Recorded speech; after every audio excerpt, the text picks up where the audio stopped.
Mga kainsan, alam niyo ba po kung anong prutas ito? Ito. Yan. Ayan po, dalawa po yung bunga niya. Oh. Yan. Alam niyo ba po kung anong prutas ito mga kainsan? Comment below lang po tayo mga kainsan kung ano pong prutas ito. Yan. Kasi sa amin po itong puno nito ay ano to, yung ginagawang panig. Pandan ba to? Di ba ito yung ginagawang panig diswa? Yan. Ito, bumunga na po siya oh.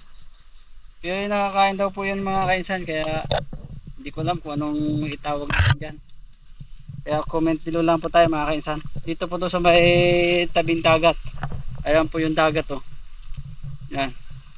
May dagat po dito. Yan. Oh, ang ganda po dito.